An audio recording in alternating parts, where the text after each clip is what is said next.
guys, it's Shikemi Olabisi, the farm lady, and you are welcome back to another amazing, interesting, and educative video. So today we are going to be talking about something very important: control of fish diseases and predators, right? Control, that means how do we prevent a disease outbreak, right? Or how do we prevent our fish from getting attacked by predators? Okay, so let's get right into it.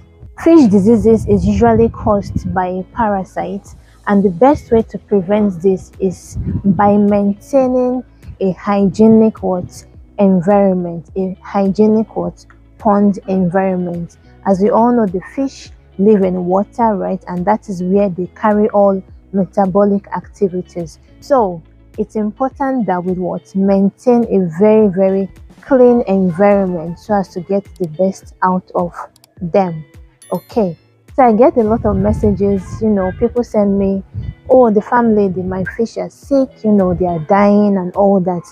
And I ask them these two questions. The first one is, how often do you change your pond water? That is number one question I will always ask. And the second one is, how often do you disinfect your pond? You should have a routine, right, that you follow. So these are the two questions I ask first, because it starts from the environment. Before we move to other things that might cause a disease outbreak, it starts from the environment, which is the pond and the water. So I'll always ask you these two questions. So if you're experiencing any form of disease outbreak, ask yourself this question right now, and you should know the answer by now. Now, disease occur in your pond due to so many reasons, right? And I'm going to be highlighting some for us. Number one is overcrowding, which is overstocking. I have a very detailed video on how to calculate the stocking density, so I'm going to be linking that up so you can go back and watch it at a later time. So overstocking can cause disease outbreak. Number two is poor water quality. Those of you who leave your pond water for 1 week and you don't change it, how do you expect your fish to convert the feed they are taking in into flesh? They are just going to eat the feed and then pass it out as waste. So poor water quality is also one thing that can cause a disease outbreak. Next up is erratic feeding pattern. That means you starve your fish.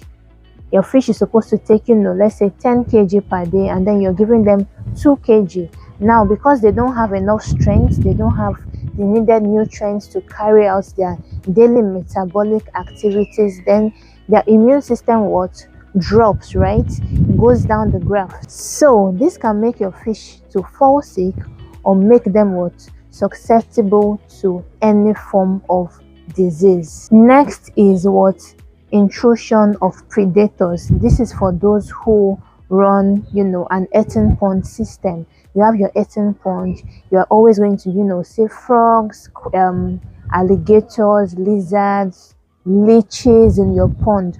All these animals, or parasites, or predators rather, they are most times the major carriers of these parasites. That's what can cause a disease outbreak. Birds as well, right? So predators can also cause disease outbreak in your farm, and this is specifically for those who have eating ponds, right? Because you're in the bush, and then different crawling and creeping creatures can come into your pond and then cause havoc. And then lastly is over fertilization of your pond. Over-fertilization of your pond. When your pond is over-fertilized and then you have this algae on the surface of your pond, and then it keeps growing. Algae grows with sunlight. They go through photosynthesis, and then you have algae bloom. So when you have algae bloom, it can cause low dissolved oxygen in your water, thereby causing your fish to suffocate. Algae is obviously competing with your fish for the dissolved oxygen. So over-fertilizing your pond can also lead to a disease outbreak that can kill your fish.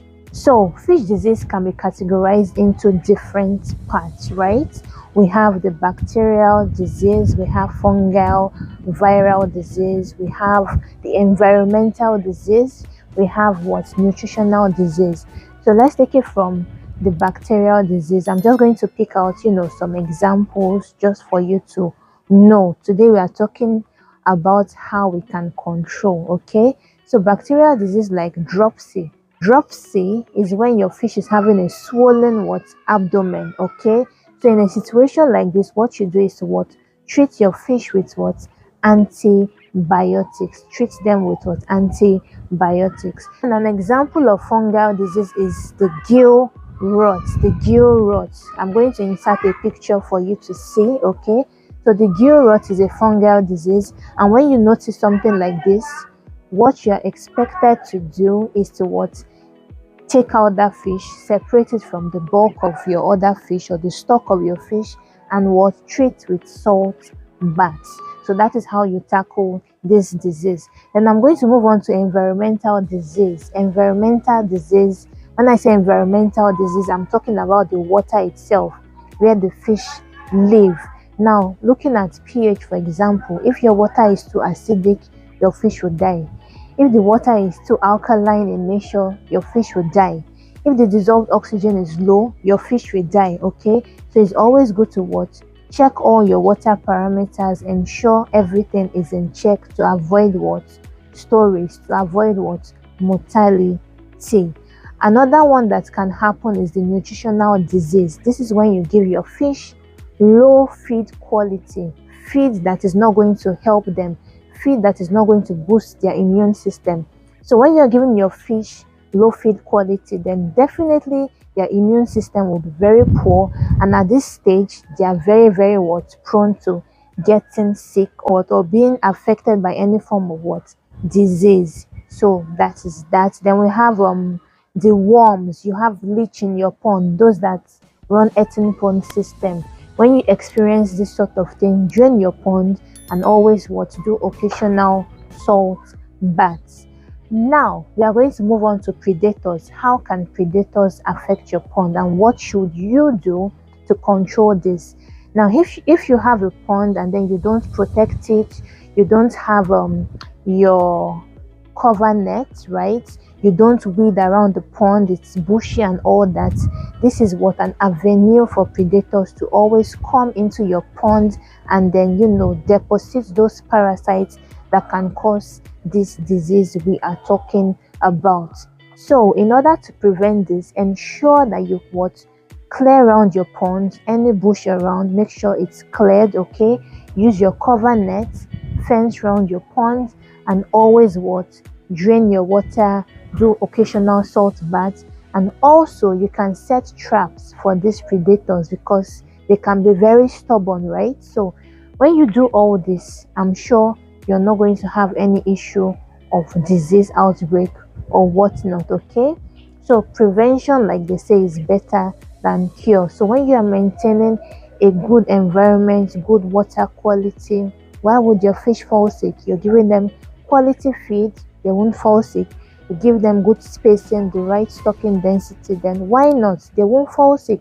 But if you are doing the opposite of this, then the opposite is going to be the result. You're going to have a very bad result. So ensure you put all this into consideration in order to prevent disease from attacking your fish pond, because it's more expensive to treat than to prevent.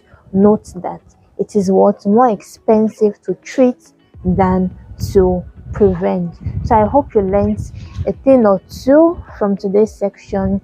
If you have any question, you can drop it in the comment section below. We have a WhatsApp group where a community of fish farmers discuss, and then you can also benefit by joining the group through the link that I'll be dropping in the description box, okay? You're going to meet amazing people there. And if this is your first time of seeing this face, I'm Chikemi Olabisi. You're welcome to the family. Don't forget to smash on that subscribe button, right? And click on the notification bell. Thank you so much for watching, and I'll see you guys next week. Bye bye.